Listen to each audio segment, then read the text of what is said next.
estamos aquí en la Escuela Centro Educativo Luminis, estamos con la maestra Gabriela Obando.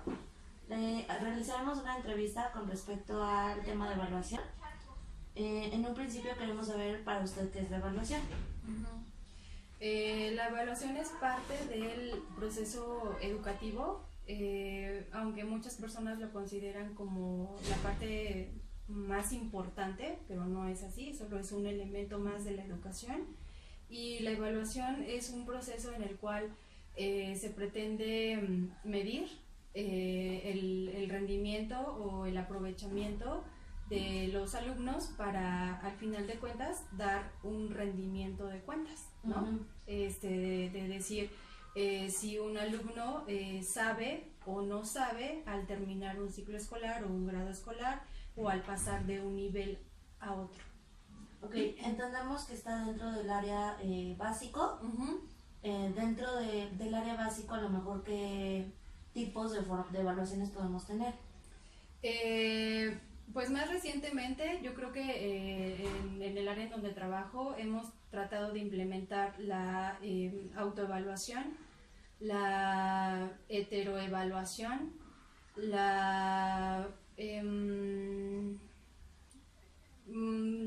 básicamente estos dos últimos son porque están contemplados en el libro de SEP, ¿no? Uh-huh. Al final de cada bloque vienen estas mini introducciones a esta parte evaluativa. Sin embargo, de manera como más cotidiana hemos evaluado la parte sumativa, que es yo creo que en la mayoría de las escuelas en donde se enfocan, porque al final de cuentas es entregar un resultado reflejado en un número. Uh-huh.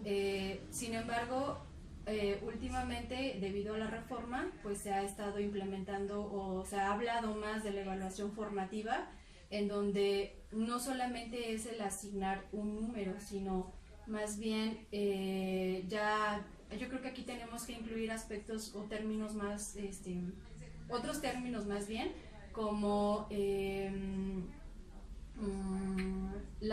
aprendizaje contextualizado, o en donde tienes que específicamente contextualizar el aprendizaje en los chicos. Uh-huh. Y que realmente este aprendizaje a los chicos les sea funcional, y entonces ahora sí tu evaluación sea conforme viste, planeaste, utilizaste tus estrategias didácticas, tus planeaciones, uh-huh. Tus recursos y tus instrumentos para evaluar. Yo creo que todo eso conforma la evaluación formativa, ¿no? Uh-huh. En donde no te esperas tampoco al final del ciclo escolar o al final del bimestre para poder ir viendo qué de todos los aprendizajes que tú estás desarrollando en los chicos efectivamente están dando, ¿no? Sino que tú tienes que ir haciendo cortes en donde a lo mejor a través de no solamente de una evaluación escrita podamos saber si el chico ha aprendido o no, sino más bien con otros instrumentos o con otras estrategias, en donde podemos hacer uso de las exposiciones verbales, de que trabajen bajo proyectos en donde tengan que resolver una situación, obviamente acorde a su edad, acorde a... Okay. Usted nos hacía mención de dos tipos de evaluación que metía la SEP, que era la autoevaluación y la heteroevaluación. Uh-huh. De acuerdo a esto que nos menciona, ¿usted como docente puede ingresar otro tipo de evaluación o poner otro método de evaluación a sus alumnos, o bien solo es lo que le indica la SEP en esta ocasión? No, yo creo que están los otros tipos de evaluación, solo que ahorita no recuerdo específicamente cuáles son el nombre, pero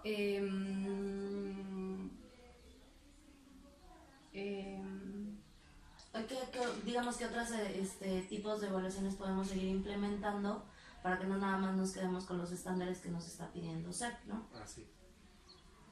O sea, digamos que si usted pone de su parte, inventa un tipo, no inventa, ajá, sino genera un tipo de evaluación que sea factible para usted, en el cual pueda usted evaluar al alumno, o ver un método en el cual le pueda apoyar al alumno usted. ya solo con los del el secretario de Educación? Pues yo creo que es mucho trabajo el que conlleva el tan solo elaborar tu rúbrica o tu lista de cotejo para hacer una heteroevaluación, una autoevaluación. Y yo creo que de eso también nos hemos quejado mucho los docentes, que el intentar cumplir con toda la parte administrativa y se está dejando a un lado lo esencial, ¿no? Lo esencial que es la didáctica como tal con los chicos. Entonces, lo vuelvo a repetir, el proceso de evaluación sí es importante, pero no es la parte sustancial del proceso educativo. Entonces yo creo que con lo que nos aporta SEP de manera en la vida cotidiana, en los libros, en los cuadernos, que también es otra forma de evaluar, no solamente con los exámenes escritos. Yo creo que con eso pudiera ser suficiente para poder desarrollar las competencias que se pretenden desarrollar en cada nivel educativo, ¿no? Lo que sí debemos de tener muy presentes, creo, es los perfiles de egreso que se establecen para cada nivel y para cada grado escolar. Si nosotros nos enfocamos en esos aspectos, creo que podemos desarrollar mucho en los chicos, ¿no? Nos mencionaba también, si nos habla un poquito más a fondo para los que nos escuchan, de qué es la autoevaluación y la heteroevaluación. Pues la autoevaluación es que el propio sujeto se evalúe. Evidentemente tú le entregas la hoja, la rúbrica, la lista de cotejo, en donde él es consciente de cuál ha sido su desempeño en la clase, en el desarrollo de un proyecto, en su exposición verbal, y él mismo se asigna ya sea un muy bien, un deficiente, un bueno, etcétera, ¿no? Entonces, sin embargo, no solamente es el asignar esos valores, sino más bien la parte más importante de ese proceso es que haya una retroalimentación por parte del docente y le haga saber si efectivamente cómo se autoevalúa el alumno es como efectivamente es su desempeño o su rendimiento, ¿no? Porque creo que esta parte de la retroalimentación en la evaluación se ha quedado o la dejamos a un lado, y vuelvo a insistir, es por la carga de trabajo administrativa que genera la parte evaluativa, ¿no? Entonces, en la parte de la retroalimentación, tanto en la evaluación diagnóstica, tanto en la evaluación sumativa y en la formativa, tiene que estar presente. Y referente, seguimos con la evaluación, ¿cuáles serían los momentos y los tipos de evaluación en educación básica? Pues los tipos de educación es la autoevaluación, la heteroevaluación y la coevaluación, ¿no? En los momentos, pues es la diagnóstica, la sumativa y la formativa. Perfecto. Por ejemplo, de la autoevaluación, ¿qué nos podría hacer mención?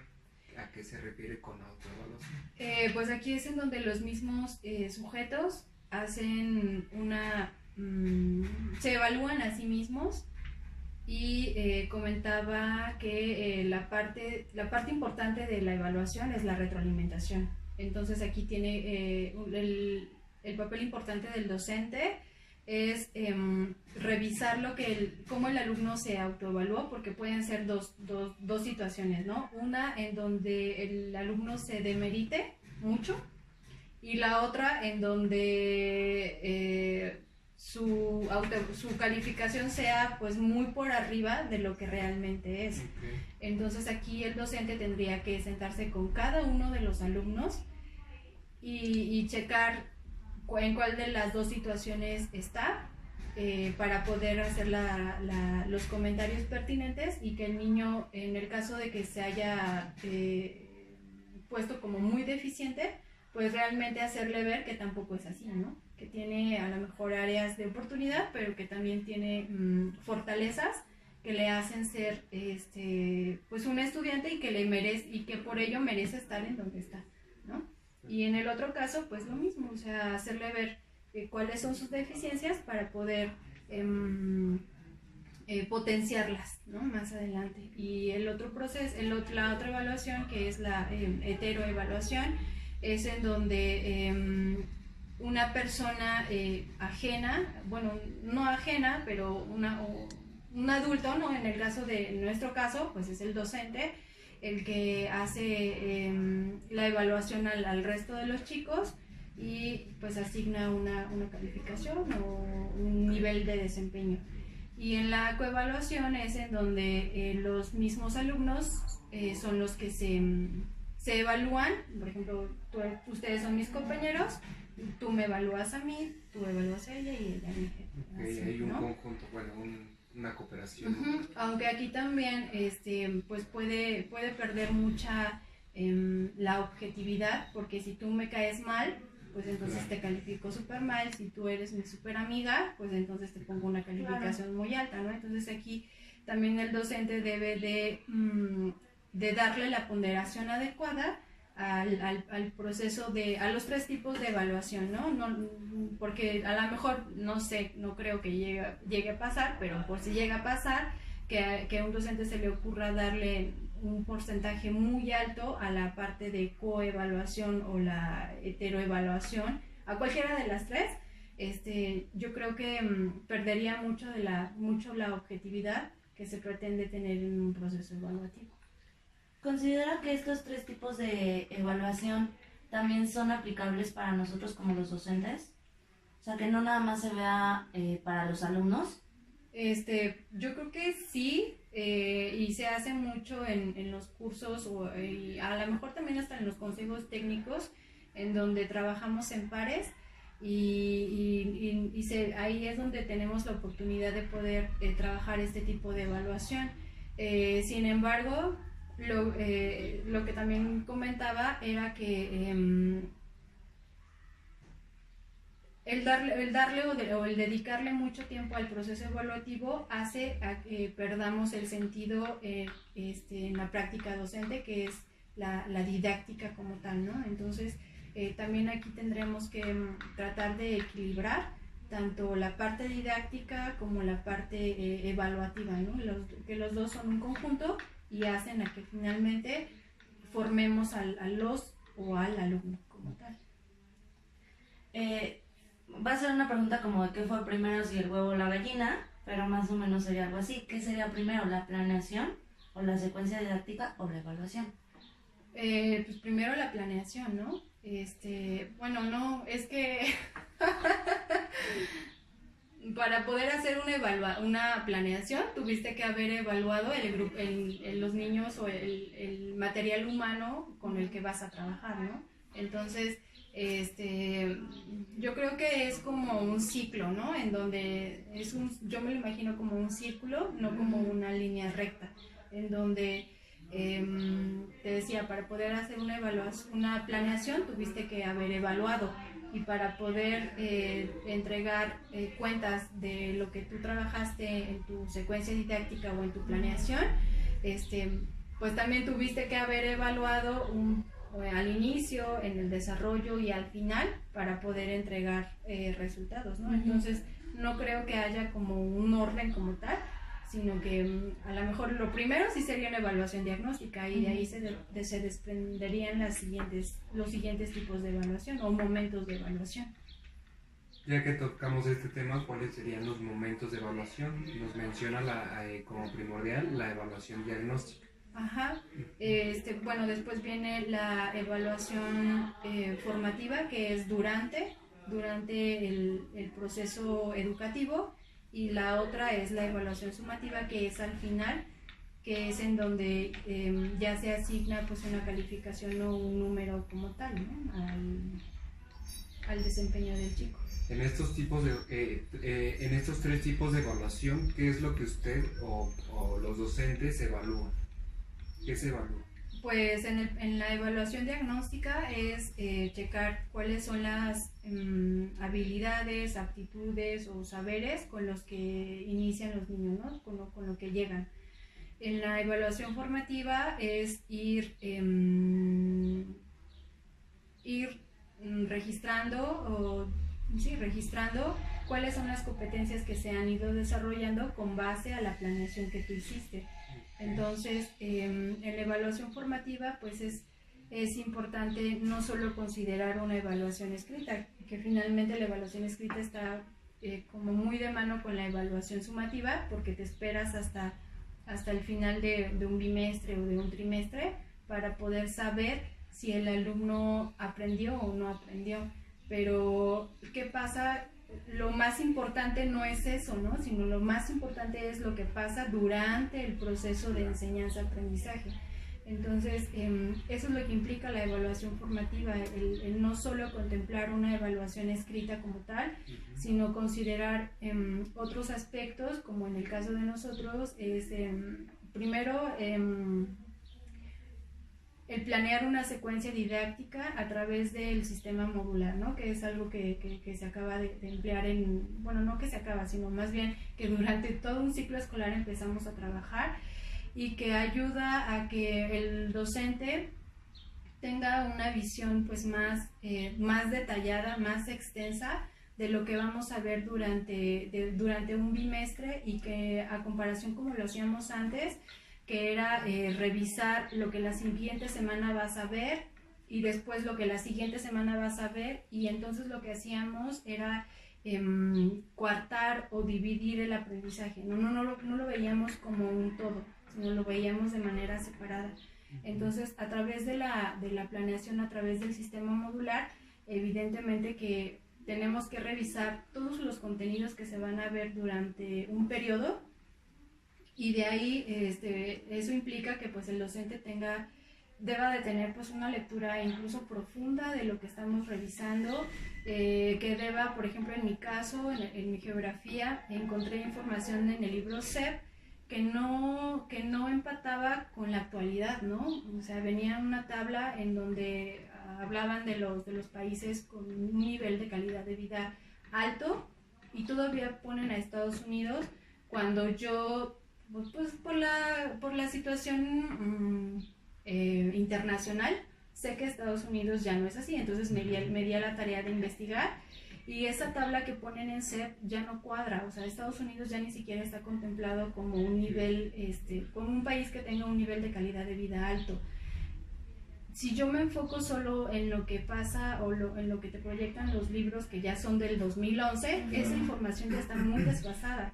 A lo que voy es de que en la planeación, a través del sistema modular, lo que hacemos es investigar, indagar y como acoplar toda esa información que se tiene y contextualizarla en los chicos, ¿no? Entonces, y sobre todo, una vez ya contextualizada, saber para qué les va a funcionar, que es lo más importante. Entonces, este aspecto de la evaluación formativa también incluye esto, ¿no? De que realmente los aprendizajes o los contenidos que estamos enseñando en las aulas tenga un impacto en su contexto inmediato, que es la escuela, después afuera de la escuela y con su familia, ¿no? Que no solo sea la memorización de conceptos, sino que vaya más allá de esta parte. Y la evaluación sumativa, pues creo que ya lo había dicho, que sí, nos esperamos hasta el final para poder aplicar comúnmente una prueba escrita, y así ya sabemos si aprendió o no aprendió, que también es válido, ¿no? O sea, evaluar la parte conceptual, pero no la parte conceptual tampoco lo es todo, ¿no? Sino que a través de la evaluación formativa ya fuimos desarrollando, potenciando otras competencias, ¿no? Como las procedimentales, las actitudinales, que tanto se necesitan actualmente, ¿no? O sea, de nada me va a servir que el niño sepa todas las definiciones, o sepa en qué año fue la Revolución Mexicana y que Cristóbal Colón fue quien llegó a América en el año 1412, como para qué, ¿no? Sino más bien el contextualizar esos contenidos con la situación actual, ¿no? De que los hagamos reflexionar, de que sepan argumentar, de que sepan cuestionar, de que sepan explicar. Entonces, en la evaluación sumativa que ahorita estamos haciendo, es a través de una prueba escrita en donde también hemos ido haciendo modificaciones importantes, porque lo que antes hacíamos era de manera, pues sí, arbitraria, elegir un tipo de reactivo, ¿no? Pues para este aprendizaje o para este, ni siquiera era aprendizaje, para este tema se me ocurre que puedo hacer relación de columnas, y para este otro se me ocurre que puede ser opción múltiple, y para el otro, o sea, era más como de ocurrencia, ¿no? O como veo que lo hacen en otro lado, pues yo también lo hago, ¿no? Porque a lo mejor significa que está bien, pero no necesariamente es así. Conforme creo que, y en todas las carreras pasa, conforme nos vamos adentrando más en el área en donde nos estamos formando, nos vamos dando cuenta que podemos mejorar, ¿no? Tampoco significa que lo estamos haciendo mal, pero creo que siempre lo podemos hacer mejor. Entonces, en nuestro caso, en la evaluación escrita,